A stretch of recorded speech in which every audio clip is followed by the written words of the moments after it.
Hey everyone, Screaming Geek Me here. I am Jerry the Geek. Today we're going to talk about the 4K of Bram Stoker's Dracula.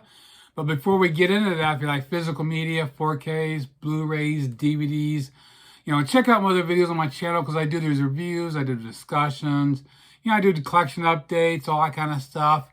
You hit the like button, subscribe, turn your bell notifications on. And always comment below, let me know what you think of anything. So let's get into Bram Stoker's Dracula on 4K. The movie came out in 1992, rated R. And of course, directed by Francis Ford Coppola. You got Gary Oldman, Winona Ryder, Anthony Hopkins, Keanu Reeves. Also got Carrie Ells, which I forgot he was in. And I watched, I was like, he looks familiar. Oh, that's Carrie. Of course, this is a great classic telling of Bram Stoker's novel. Back in the day, I read the novel right before going to see the movie. And I was really surprised how much I love the movie compared to so many times you read a book, you go see the movie, and the movie sucks. But this one did a pretty good job. They're real faithful. From what I remember, it's been I haven't read the book since then. But over time, the movie I still enjoy it. It's got a great story. There's so much dialogue and just building up different characters. But it can seem a little like a slow burn at times. So I can see why today's generation might not like it so much because it can be a little dry once in a while. But overall, I still think it's a great movie. And, it's not one I'm going to watch often, but every once in a while, I will dig this out and watch. Now, this 4K release, this is the 30th anniversary Steelbook that came out in 2022. Now, I did get a standard 4K release. You can see here, it came out in 2017 as a 25th anniversary. But the movie was filmed completely in 35 millimeter, 4K digital intermediate, HDR10. Now, this version does have Dolby Vision. The original release did not. Sony's history, a lot of their early 4Ks did not have Dolby Vision, and they re-released them with Dolby Vision and usually Steelbook, so you have, two perks for, double dipping. Luckily, I didn't double dip. I never bought this one originally. I wanted to, just never got around to it. But the presentation here, very nicely done, very rich. Has some nice subtle details. The colors are very well saturated, especially at the beginning when you first meet Dracula and Elizabeth, and his red armor, her green dress really pop off the screen there. The pops of a green mist and blue hues. So the colors are very well done here. But a negative point I think it would be with, it's probably not the format, just maybe the way it was filmed, the camera use, but the overall, the details were kind of soft at times. It didn't have that overall crisp look that you would expect with like your 4Ks from older movies. So maybe it wasn't there because even looking at the Blu-rays, it felt it was about the same way.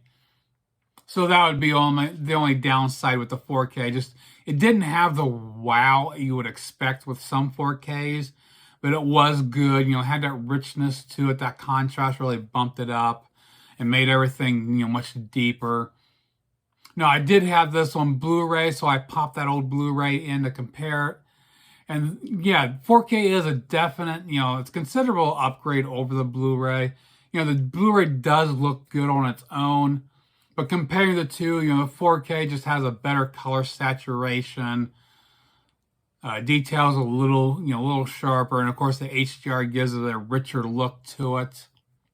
Now for the audio here, they gave us a Dolby Atmos track. Is all very well done. Very impressive. Great balance overall across the fronts. And you got great use of surrounds. The ambience really sucks you into it. Music score, incredible. This is definitely one of my favorite when it comes to movie scores. Done by I'll probably butcher this name. It's Wojciech Kyler, maybe, I think. He's done a lot of movies, but most of them are, not known, in the U.S. Because I can't remember. I want to say he's Polish. I can't remember. I talked about him a little bit when I did my movie maestros video. You can check out all about my favorite composers and movie scores. But this one, I love the score. It is so incredible. Now, comparing the overall audio track with the Blu-ray, I didn't notice a whole lot of difference because the Blu-ray, it has a standard Dolby Digital 5.1, but it also has the uncompressed LPCM 5.1, which when you can get the uncompressed tracks on the Blu-rays, they're phenomenal. I think the Blu-ray actually had a little bit more punch than the Dolby Atmos, but I think it's because of the being uncompressed. But the Atmos track is great, but like I said, it's not a lot of difference compared to the Blu-ray. Now for the packaging here, again, like this is the 30th anniversary. It's a Steelbook. Gorgeous, nice case here. There's a, simple back. And we do have different artwork on both the Blu-ray and the 4K. No design behind. That was kind of chintzy. And it's also does have a digital code, which I'll share here. So hit the pause button, jot down the number. Now for the bonus features here, we have quite a bit. The 4K only has a couple things. There's the music video, Love Song for a Vampire, which is done by Annie Lennox. Then we got Bloodlines, Dracula, The Man, The Myth, the movie. It's a featurette.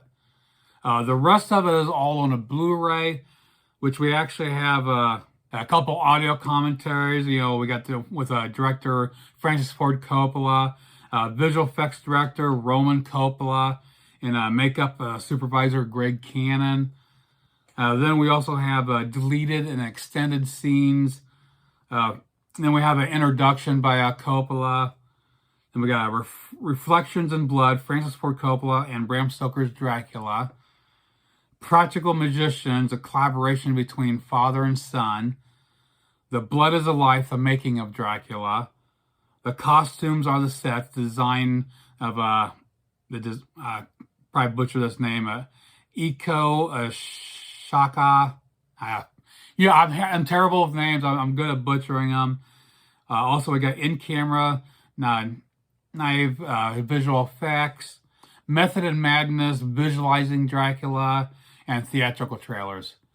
So a lot here. Again, most of it's on the Blu-ray, only about 3 things on the 4K. So to wrap it up here, Bram Stoker's Dracula on 4K. This is a very nice release from Sony. They always do a really good job. Is this the best? No. I was expecting a little bit more. It wasn't as sharp as I was expecting it would be.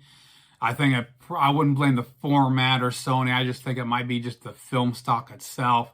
Just maybe the way it was filmed, the cameras used. I'm not a filmmaker, so I'm not going to blow smoke up your ass and say I know what I'm talking about. It's just sometimes with the 4K format, it sets the bar high on some releases. You expect a lot. This one is great, but it could have been better.